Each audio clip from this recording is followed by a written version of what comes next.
हिंदुस्तान का दिल देखा है जो वैसे ही धड़कता है जैसे किसी इंसान का दिल।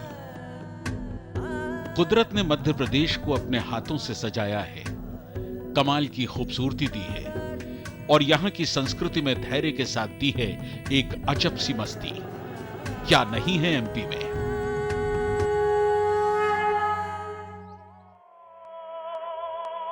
बिना किसी विवाद के अस्तित्व में आने का सुख, वर्धा बनती नर्मदा के साथ शीलवती होती चंचल चंबल नदी, कान्हा में शेर की दहाड़ के साथ कूनों में सिंहनाद की प्रतीक्षा, उज्जैनी में महाकाल के भाल पर तिलक लगाता काल, तो विदिशा में उदयगिरी पर अंकित पृथ्वी को पाताल से मुक्त कराने की वराहवतार कथा।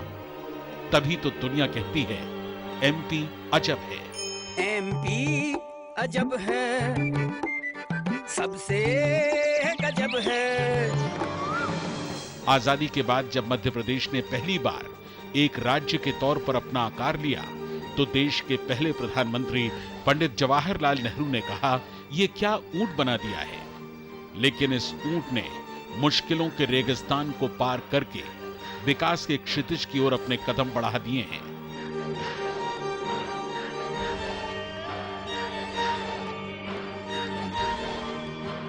नर्मदा के तटों पर मानव जीवन के विकास की गाथा उतनी ही पुरानी है जितनी कि अफ्रीका या ऑस्ट्रेलिया की। गीता के उपदेशक श्री कृष्ण गुरु सांदीपनी के आश्रम में ही 16 कलाओं में शिक्षित हुए।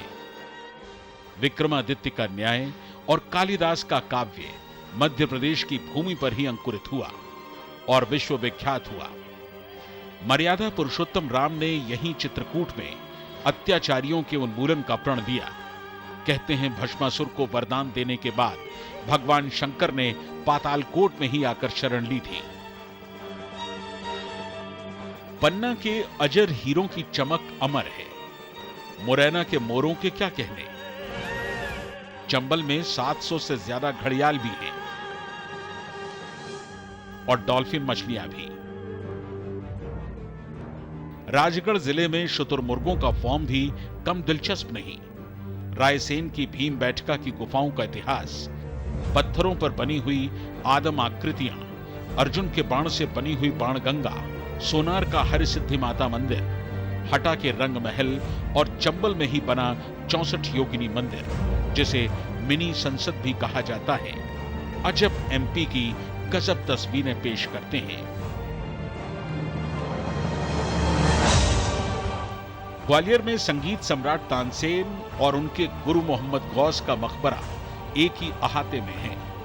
गुरु शिष्य परंपरा की यह मिसाल तो है ही, साथ ही मान्यता यह भी है कि इस अहाते में लगे इमली के पेड़ की पत्तियां चूसने से आवाज सुरीली हो जाती है। वहीं महाकौशल का मंडला, जहां आदि गुरु शंकराचार्य के मंडल मित्र का निवास था, यहां के तोता और मैना तक शास्त्रार्थ करते थे। मध्य प्रदेश में दतिया में ही सृष्टि की उत्पत्ति के साथ भगवान ब्रह्मा की बनाई तपोभूमि भी है, तो उज्जैन में भगवान शिव का दक्षिणाभिमुख ज्योतिर्लिंग है।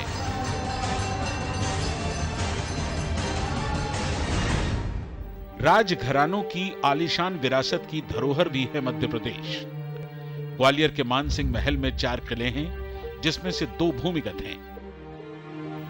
सिंधिया घराने का जयविलास पैलेस, मोती महल और बैजाताल, जिसे बहता हुआ रंगमंच भी कहा जाता है।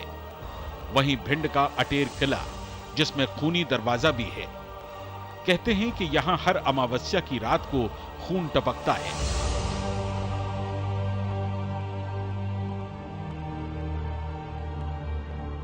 जंगलों और बाघों का प्रदेश है मध्य प्रदेश।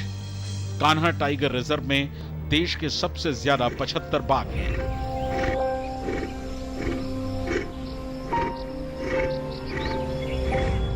पन्ना टाइगर रिजर्व में बाघों की तादाद बढ़कर 30 हो गई है। आदिवासियों की बस्ती, बुंदेलखंड की मस्ती, 3 कमानों का साथ, झाबुआ का भगोरिया पर्व, जिसमें लड़का लड़की को भगा कर ले जाता है। चंदेरी की हर गली में खटखट की आवाज सुनाई पड़ जाएगी।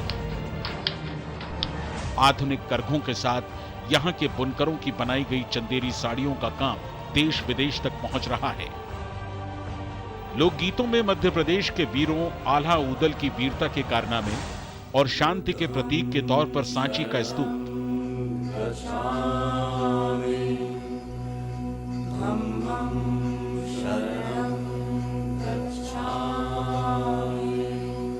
तथागत सांची कभी नहीं आए, लेकिन उनके धम्म की ध्वनि यहां ऐसी गूंजी जैसे वो यहीं जन्मे, यहीं निर्वाण मिला, यहीं वो बुद्धत्व को प्राप्त हुए।